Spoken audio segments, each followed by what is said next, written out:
next speaker. And as you're getting settled, I never introduced myself. Hi everyone, I'm Cynthia Wagner. I work with the Golden Isles Development Authority, and we have a lot of resources here locally for our small business community. So if you're sitting in the audience thinking about your small business or about starting, please feel free to talk to myself, or we have our Small Business Development Center here today as well to help you think about what you want to do and how you can be successful here in Brunswick and the Golden Isles. Now we are going to keep the show rolling with our creative entrepreneurs. So please help me in introducing Miss Wagner, who's coming up to present next.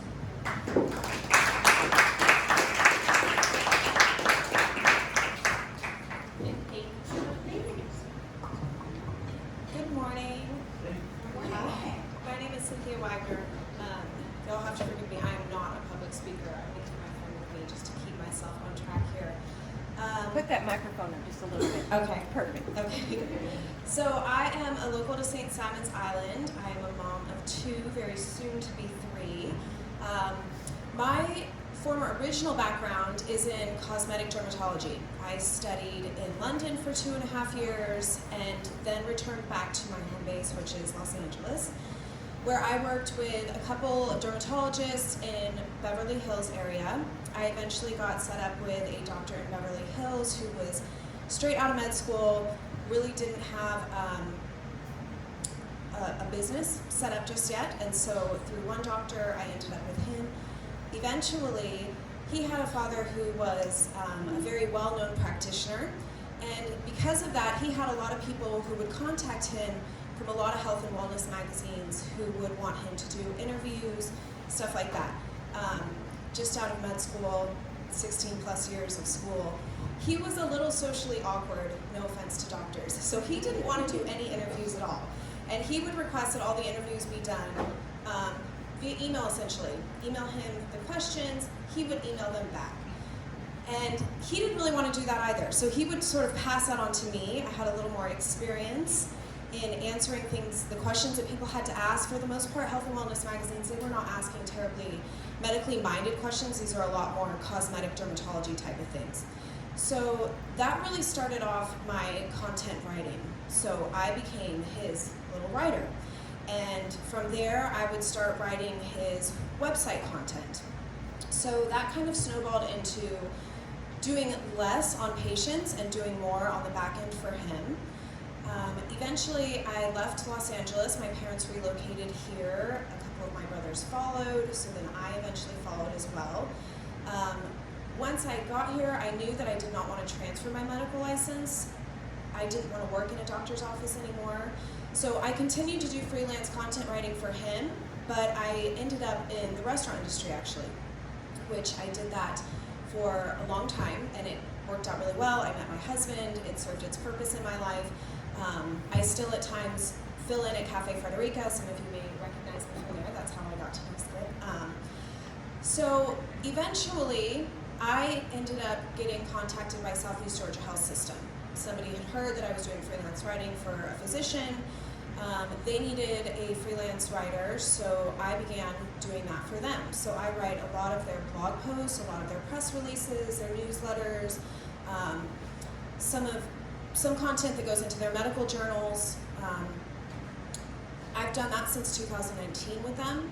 When COVID hit, that really sped up their need for more content being pushed out. Every day something new was happening. Every day things were changing. You know, CDC guidelines, World Health Organization, all of those things. So I eventually stopped working in the restaurants entirely. At that point I had 2 kids, and I only wrote for them. Very shortly thereafter, I got connected with another friend who set me up with a marketing agency in Colorado, of all places, and they needed a content writer to not just write blog posts, but also to do social media content. So that sort of snowballed into a whole new world for me. So essentially what started as just writing blog posts, responding to article inquiries and stuff like that, I now am a content creator for 4 different companies. Some are local to the area, some are in the Midwest. So essentially what that means, what I do is I create a marketing agenda for companies, and we do this generally on anywhere from a 1 month to a 6 month basis. I create a social media calendar for them, and I do a lot of their graphic design. I source out their images. I write their content based on the month, the season, their needs, any co-ops that they may have with other companies going on. I lay out a month's worth of agenda. I submit it to the company. It either gets approved or it gets denied, and they will explain to me, different things that might have changed, things that they want me to change. Once the content is approved in its entirety, then I will go to a social media scheduler. I use Later Media, and then I will upload all of their content. So all of the content that you might see with businesses on social media is not necessarily something that somebody is posting on a day-to-day basis. Oftentimes these are things that are being posted months in advance, scheduled months in advance.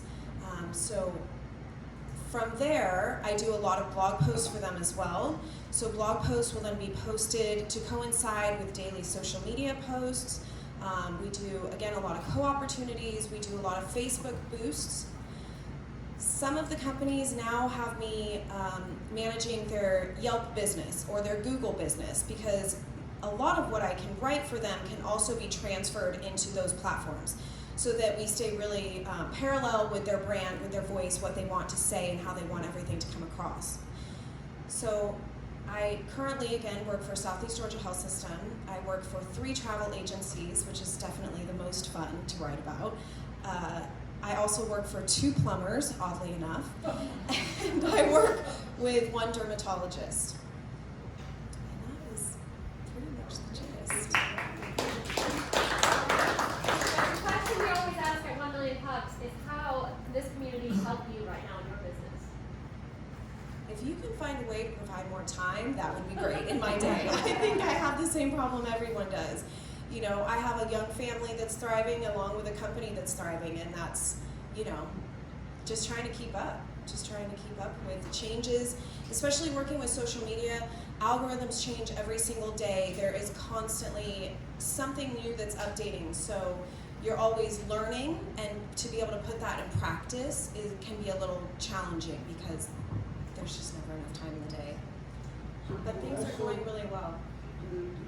Is it also public relations? That is, if a company, if a plumber has something bad happen, do you try to write about it to explain it or to change if it wasn't bad? Or are you just...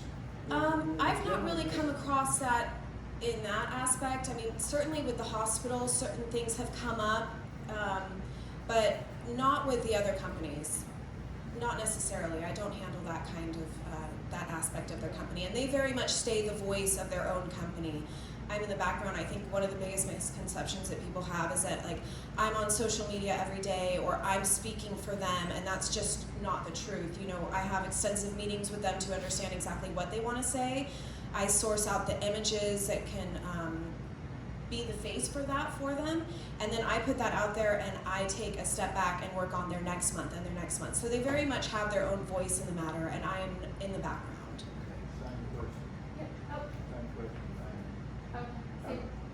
Same question on that. How do they get a hold of it? How do you get a hold of you, and if there's information on contacting you for your business? You touch on that. Sure. So they can email me. My email is cynwagner24@gmail. That's CYN Wagner24. I do have an online portfolio where I upload most of my blog posts and work. I'm working on another portfolio that can kind of showcase more of my social media aspect. And I'm going to take a question. I have a question for Cynthia. As a marketing professional myself, how do you articulate or work with your clients so that they understand what success looks like? Because sometimes social media isn't a sales, it's not sales, and sometimes people think it is. So how do you communicate that or come up with agreements with your clients on what success is on your work? I think really understanding what they want to get out of it. One of the plumbers that I just signed, he did ask me, well, how are we going to get the most followers? And my response to him is like, is that really what you're looking for? You know, as a plumber, you're not going to have a lot of people who are going to follow you on an everyday basis. And that's just the truth of the matter. You know, this is not that exciting. This is toilets, not to offend a plumber. But at the end of the day, are you looking to have followers, or are you looking to do more boosted posts that you can financially cap how much you want to spend, but you might spend $75 on a boosted post that can reach over 6,000 people, because it only takes one person to see that boosted post to then contact you. So I think really having a good grasp on what it is that they're looking for, whereas some people really are looking for an increase in their followers. And in that case, then once I have scheduled all of their content, then they need to be very active in engaging with their users. So if somebody comments on a post, they need to be responsive to that, and they need to engage, essentially. So it has to do with me understanding what they want, but it also has a lot to do with them understanding what they want and acting on it. Mackenzie. Yeah, so when you made the jump to creating content for social media channels in Colorado, you said that was something new for you. Did you have to take a class on social media marketing? Did you have to do any research on how to do it effectively? I did not take a class. It happened very quickly. Luckily for me, they had already, the marketing agency was looking for a freelancer. They did not want to hire somebody on.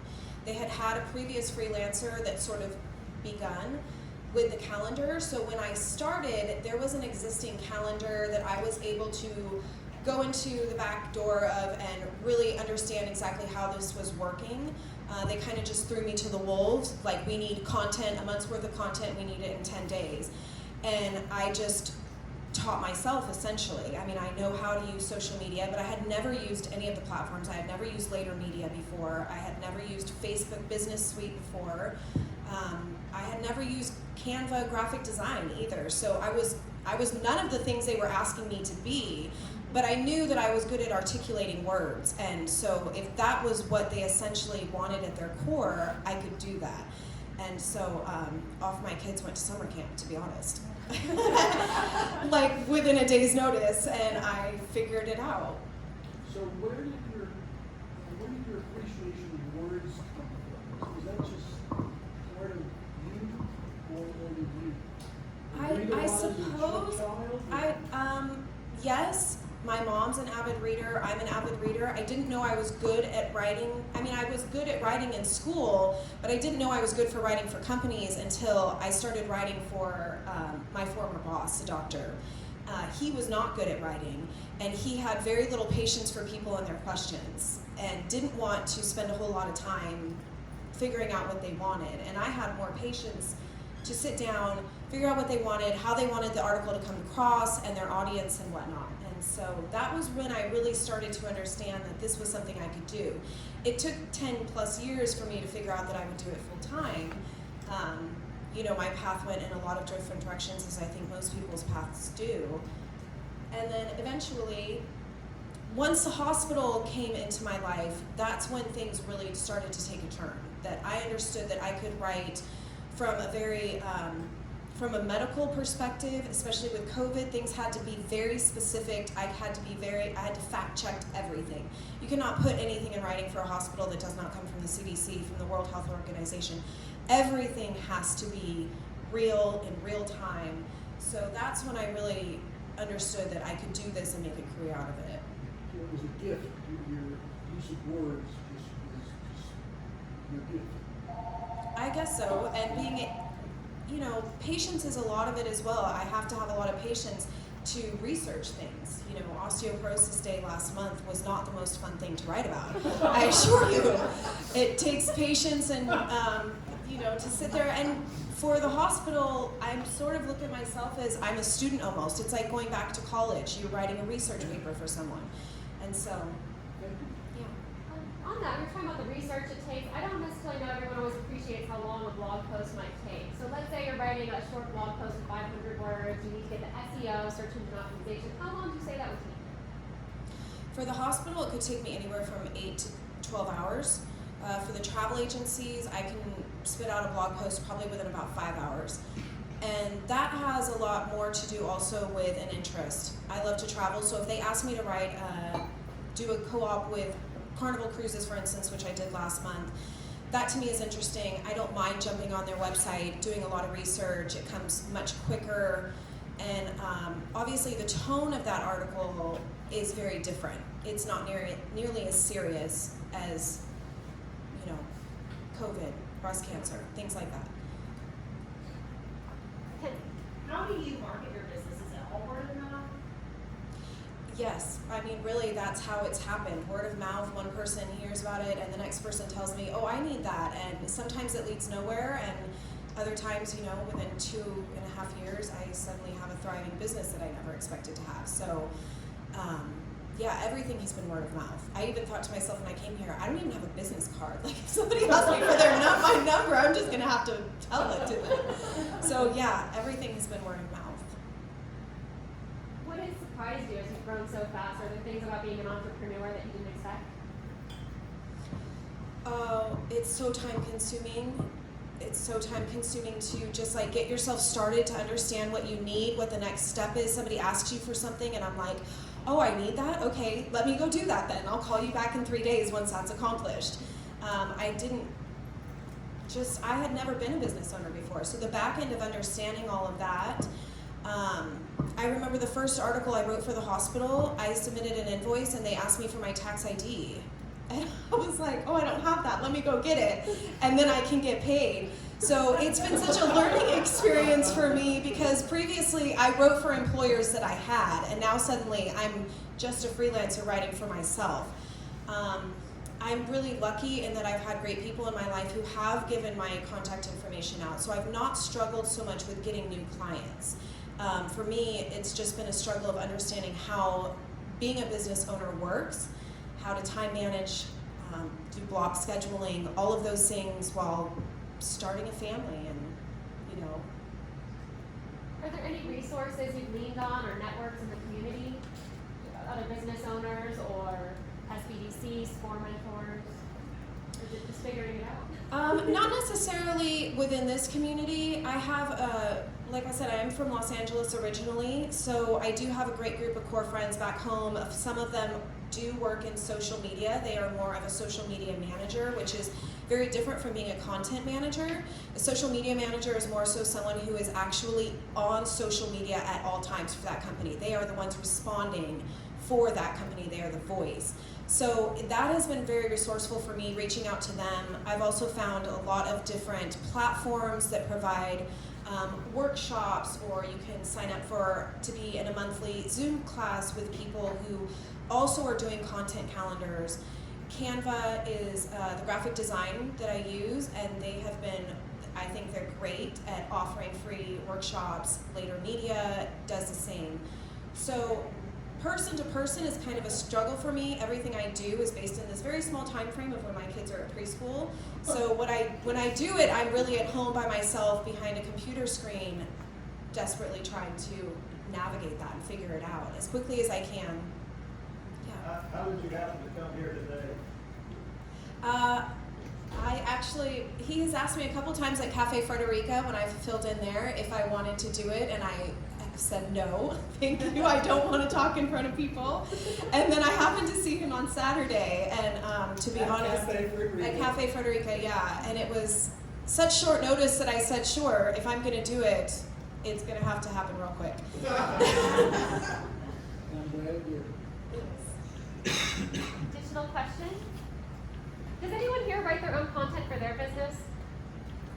Okay, so certainly understand. I did have one more question because I just got a little schooling on SEO and writing for more on intent, what people are intending to do when they search. Mm-hmm. How are you figuring out when you're working for so many different industries, travel, medical, how are you picking out the right way to get their blog seen or get their website picked up? Are there any tips you've used or tools? This is a selfish question now. It can be really challenging. I definitely have to take off like the mindset of hospital, and I do not manage any of the hospital's social media at all. I only write for their blog, for their press releases, newsletters, stuff like that. So for the travel agency, it's a little bit easier. People are seeking out travel all the time. And the same goes for dermatology as well. I'm still working with a dermatologist in Los Angeles. That's a very popular thing that people are seeking out. I've found a lot from Later Media. They provide a lot of that, workshops with that. So that's who I go through. The plumber is, again, a little different. I think we need to focus more on the boosted posts, things like that, really getting their Yelp development and their Google business moving forward, because at the truth of the day, their follower base is primarily going to be local friends and family in the community who are following them from the goodness of their heart, you know, because people often are not following plumbers. All right, any last thoughts? All right, well, Cynthia, thank you so much. You too are now part of the 1 Million Cups community. And thank you so much. All right, ladies and gentlemen, thank you all for being here to support our local businesses. We'll be here next month. See you then.